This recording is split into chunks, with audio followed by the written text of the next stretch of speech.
भारत माता की। भारत माता की।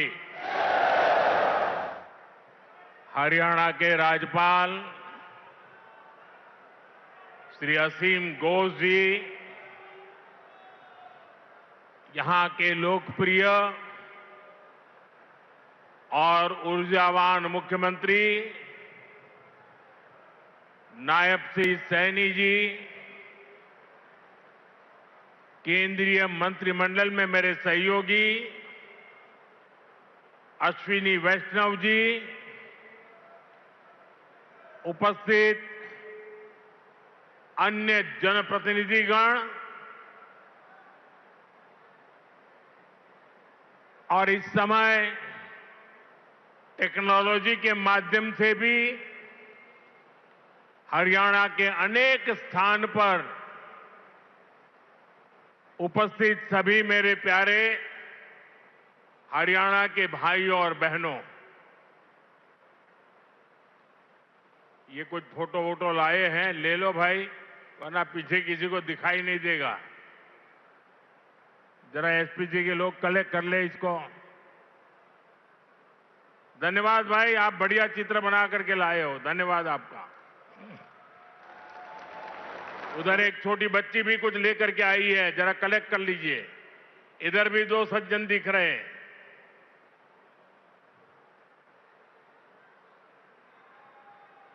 और फिर आराम से बैठ जाइए सब लोग। आपके प्यार के लिए, आपकी इस कला साधना के लिए मैं आप सबका धन्यवाद करता हूं जी। साथियों, जिंद की इस गौरवशाली भूमि से आप सभी को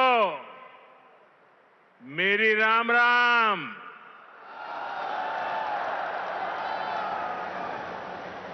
आज इस पवित्र धरती पर आकर मन गदगद हो गया है। यह कोई साधारण धरती नहीं से, यह धरती इतिहास, वीरता, धर्म और गौरव की धरती से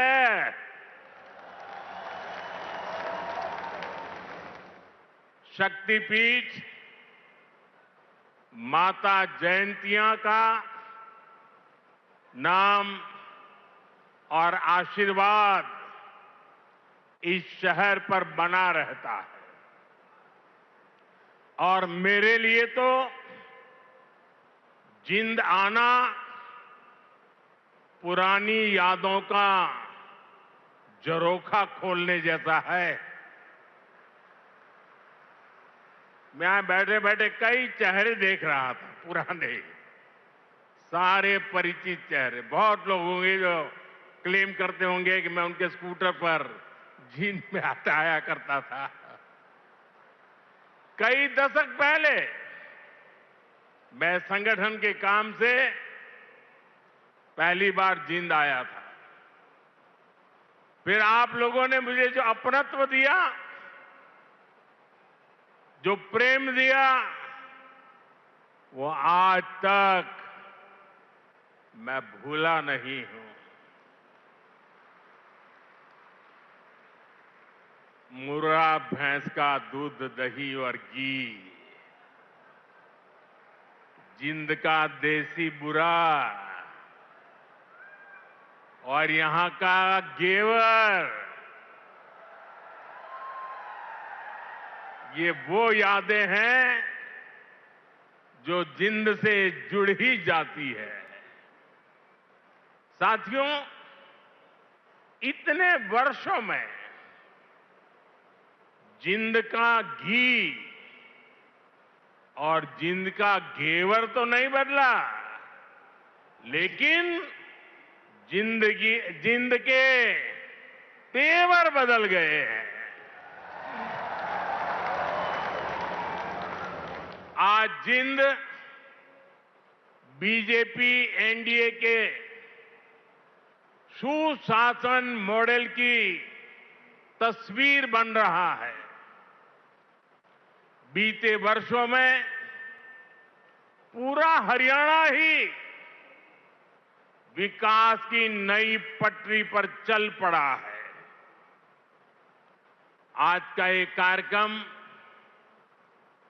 डबल इंजन की बीजेपी सरकार के इसी मिशन को नई ऊर्जा से भर रहा है।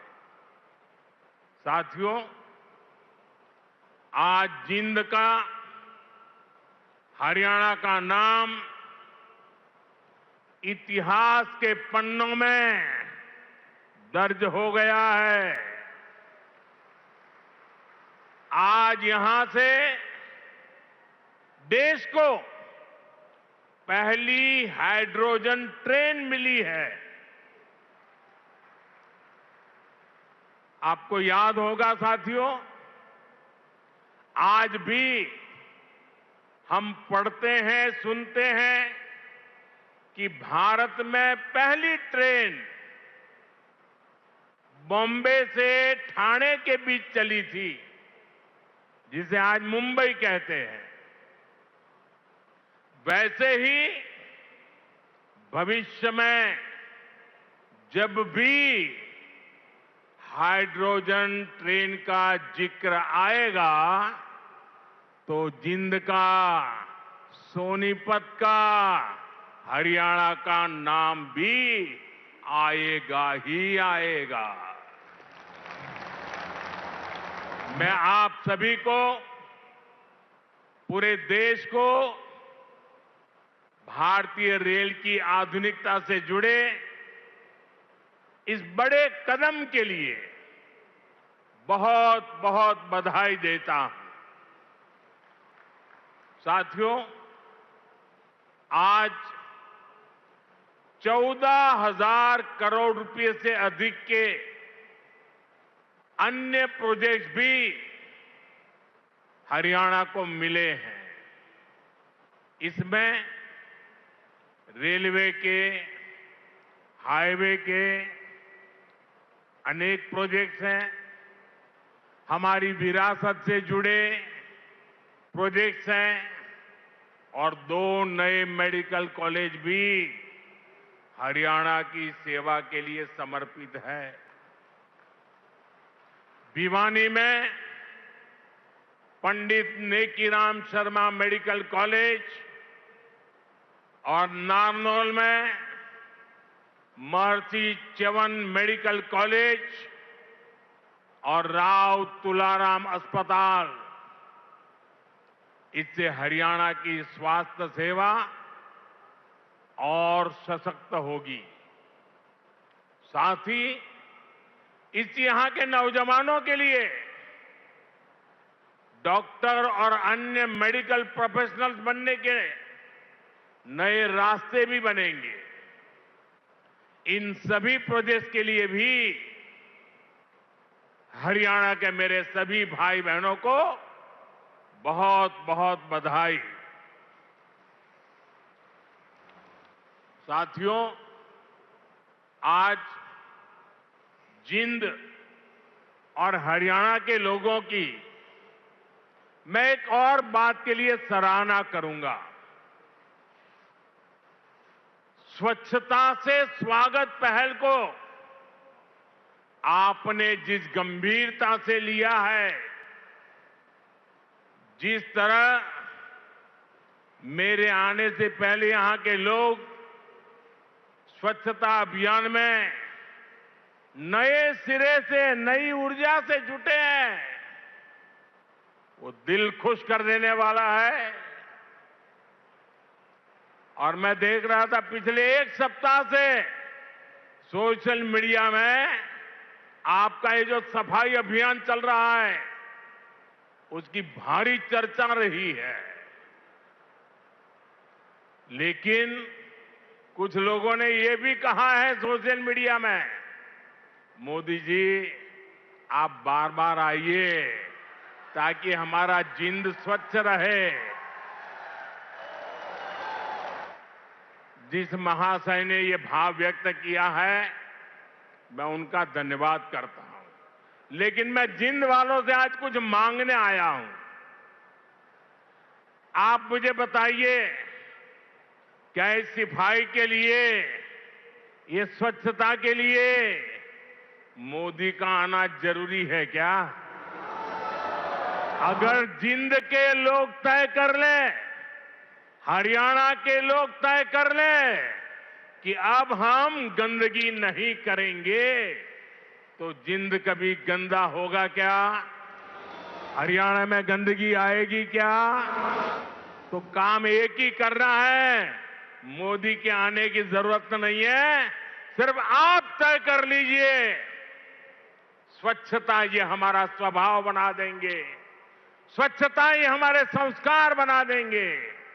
हम स्वच्छता को इसी तरह अपनी हर दिन की जिंदगी का हिस्सा बनाएंगे।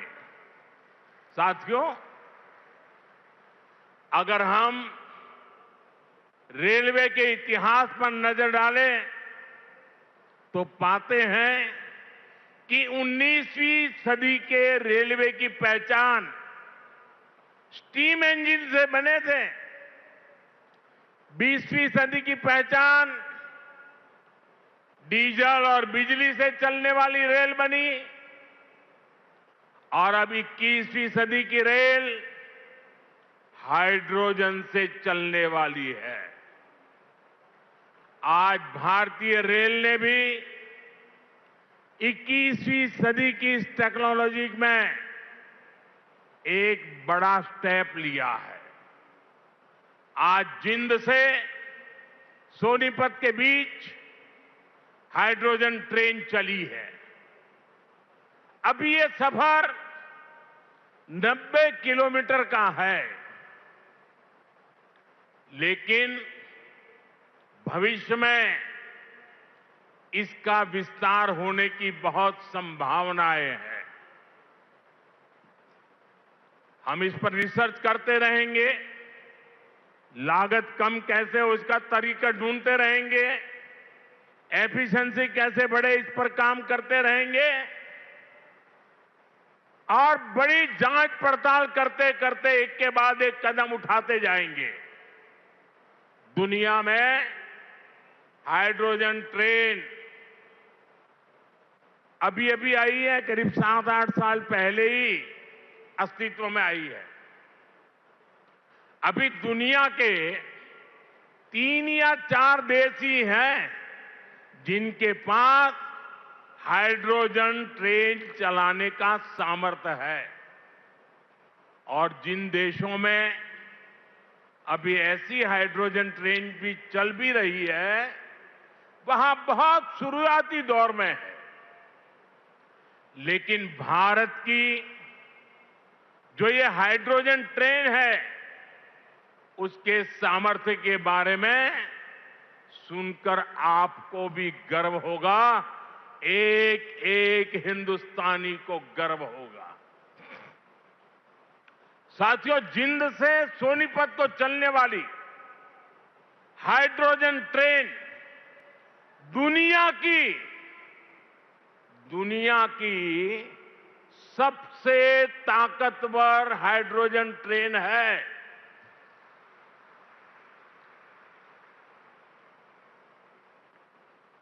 ये हाइड्रोजन ट्रेन 3200 हॉर्स पावर की है, 3200 हॉर्स पावर।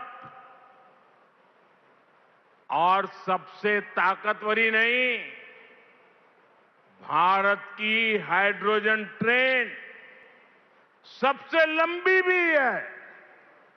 दुनिया में जहां हाइड्रोजन ट्रेन चल रही है, वो 3 या 4 कोच वाली है, और भारत ने पहली बार में सीधे 10 कोच वाली हाइड्रोजन ट्रेन चलाकर दुनिया में अपना झंडा गाड़ दिया है। साथियों, मैं आपको गर्व की एक और बात बताना चाहता हूं। भारत की यह हाइड्रोजन ट्रेन धुआं रहित तो है ही, ये मेक इन इंडिया का भी एक बहुत सफल उदाहरण है। इस हाइड्रोजन ट्रेन को भारत के ही इंजीनियर्स ने डिजाइन किया है, भारत की ही कंपनी ने इसको बनाया है। साथियों, यह हाइड्रोजन ट्रेन बाकी ट्रेनों से बिल्कुल अलग है। इसके लिए पूरा सिस्टम अलग चाहिए, पूरा इंफ्रास्ट्रक्चर अलग चाहिए।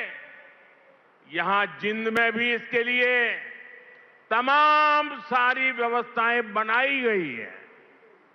और साथियों, आने वाले समय में यहां हाइड्रोजन ट्रेन से जुड़ा और भी इंफ्रास्ट्रक्चर बनेगा। नई नई फैक्ट्रियां लगेगी जो हाइड्रोजन ट्रेन नेटवर्क की जरूरतों को पूरा करेगी। यानी इस ट्रेन से हरियाणा के नौजवानों के लिए रोजगार के अनेक नए अवसर बनने तय है। साथियों, पिछले 12 वर्षों में भारतीय रेल में जो ये बड़े बदलाव हुए, इससे भारत को एक और फायदा हुआ है। आप देख रहे हैं कि पिछले कई महीनों से पश्चिम एशिया में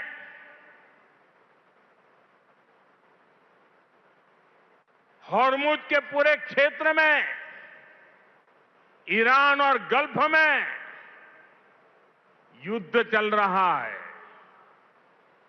और जिस समुद्री रास्ते से, हॉर्मुज से भारत बहुत बड़ी मात्रा में पेट्रोल, डीजल, एलपीजी गैस, हमारे किसानों के लिए खाद, उसी रास्ते से आता है, उसी समुद्री मार्ग से आता है।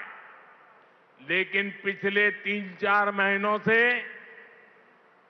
ये रास्ता निरंतर युद्ध का मैदान बन चुका है, संकटों से घिरा हुआ है। साथियों, अगर 2014 से पहले अगर ये स्थिति आती तो आज हिंदुस्तान का रेलवे का काम पूरा का पूरा ठप पड़ा गया होता। क्योंकि उस समय 2014 में देश का बहुत बड़ा हिस्सा था, ऐसा था जहां हमारी ट्रेनें सिर्फ और सिर्फ डीजल से चलती थी। अब आप सोचिए, अगर डीजल आना बंद हो गया होता और डीजल से चलने वाली ट्रेनें कैसे चलती, देश कितने बड़े संकट में आ जाता। लेकिन साथियों, 2014 की स्थिति नहीं है ये मोदी है।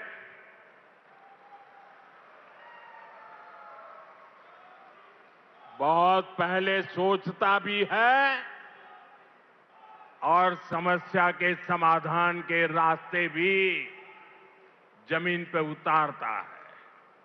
आप सोचिए, भारतीय रेल के बिजलीकरण की शुरुआत, ये सुनकर के भी ये चौंक जाएंगे आप लोग।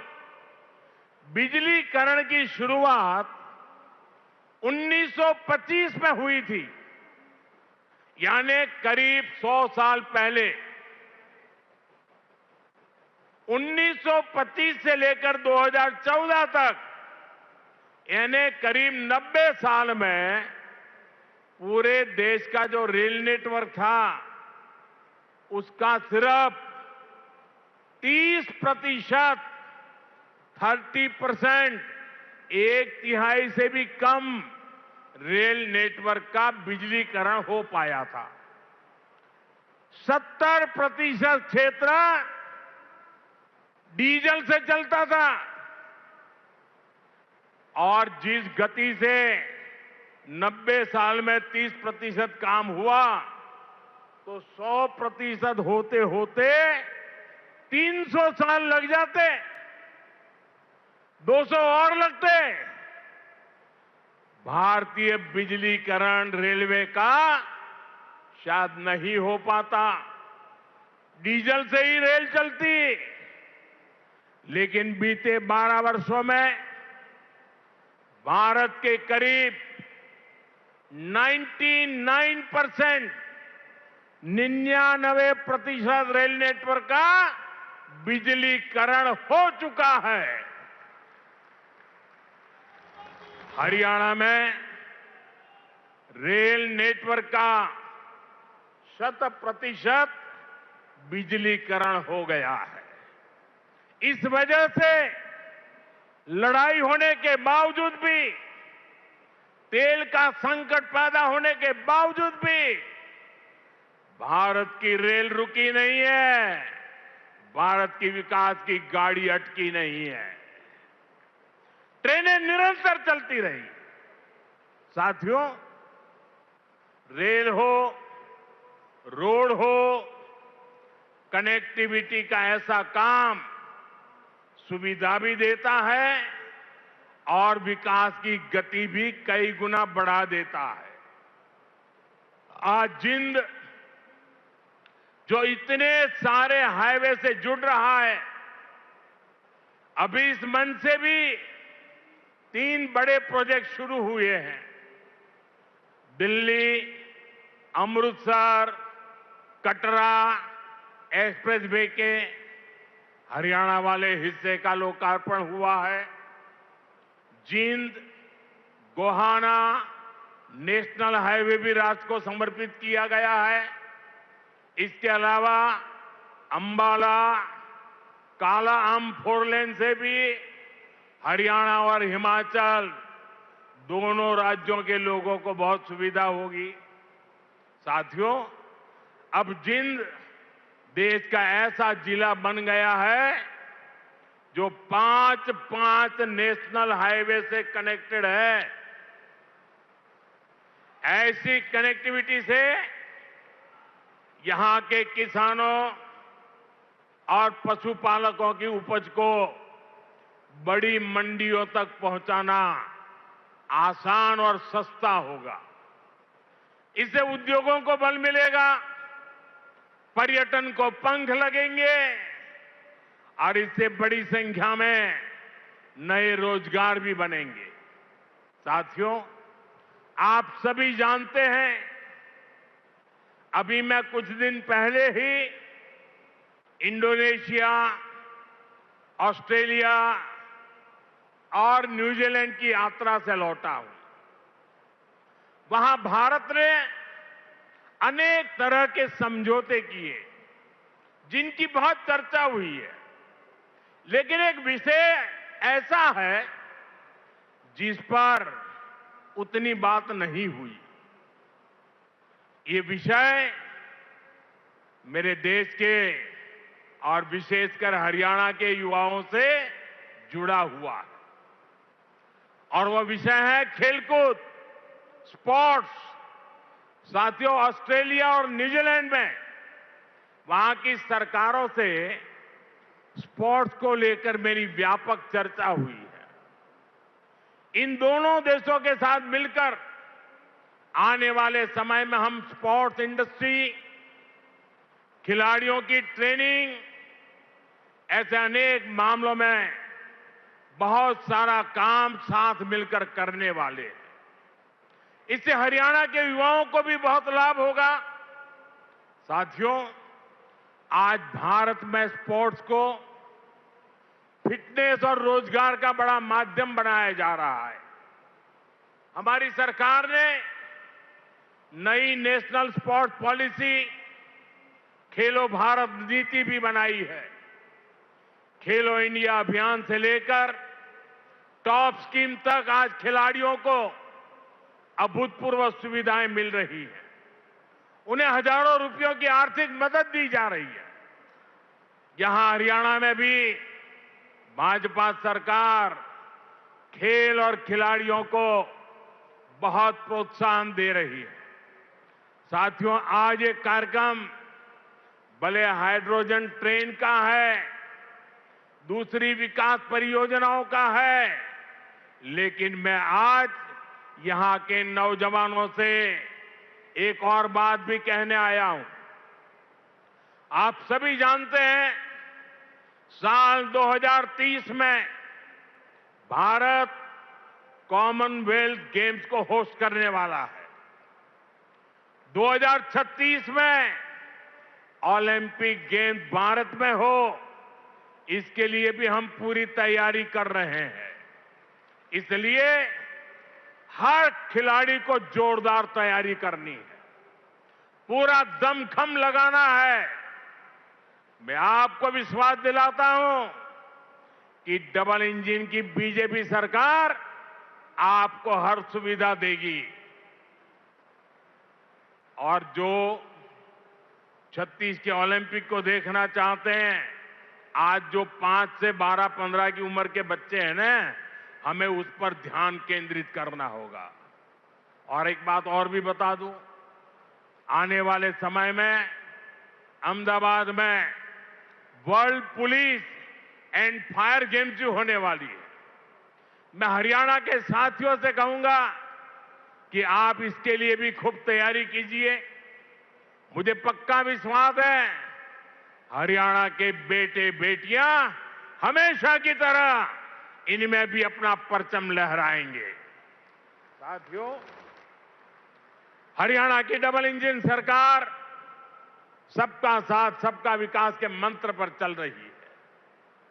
नायब सिंह जी के नेतृत्व में हरियाणा सरकार यहां के नौजवान हो, किसान हो, बहनें बेटियां हो, सबके लिए बेहतरीन काम कर रही है। बिना खर्ची पर्ची के नौकरी देने का जो रास्ता हरियाणा सरकार ने दिखाया है, वो इतना आसान नहीं था, लेकिन ये भाजपा सरकार ने करके दिखाया है। साथियों, यहां के किसानों का हित भी हमारी प्राथमिकता में है। जिंद की मंडी तो हरियाणा की सबसे बड़ी मंडियों में से एक है। डबल इंजन की भाजपा सरकार के कारण हरियाणा के किसानों को बहुत लाभ हो रहा है। पीएम किसान सम्मान निधि से हरियाणा के किसानों को करीब 8,000 करोड़ रुपए मिल चुके हैं। इसमें जिंद के हमारे किसानों को भी 600 करोड़ रुपए से ज्यादा मिल चुके हैं। साथियों, हमारा देश संस्कार और संस्कृति का देश है, और ये क्षेत्र तो इस समृद्ध विरासत का बहुत बड़ा केंद्र है। ये जिंद की धरती है, जहां महाराजा रणजीत सिंह का गौरव भी है और पांडवों की आस्था भी है। पांडु पिंडारा और रामराय जैसे पवित्र तीर्थ आज भी लाखों श्रद्धालुओं को आस्था के केंद्र है। साथियों, आस्था और अध्यात्म की यही विरासत है जिसे आज का भारत सहजता भी है और अब अगली पीढ़ी तक पूरे मान के साथ पहुंचाता भी है। इसी भाव के साथ आज कुरुक्षेत्र में एक सिख म्यूजियम की आधारशिला रखी गई है। हरियाणा का ये नया संग्रहालय भारत की महान गुरु परंपरा को अगली पीढ़ियों तक पहुंचाएगा।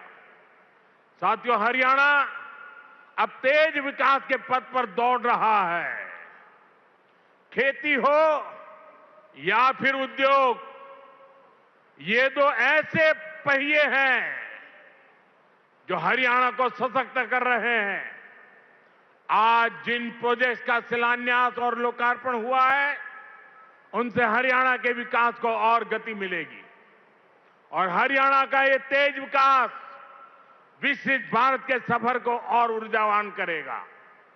इसी शुभकामना के साथ आप सभी को फिर से बहुत बहुत बधाई देता हूं और देशवासियों को भी देश की पहली हाइड्रोजन ट्रेन के लिए अनेक अनेक शुभकामनाएं देता हूं। मेरे साथ बोलिए, भारत माता की। भारत माता की, भारत माता की। बहुत बहुत धन्यवाद।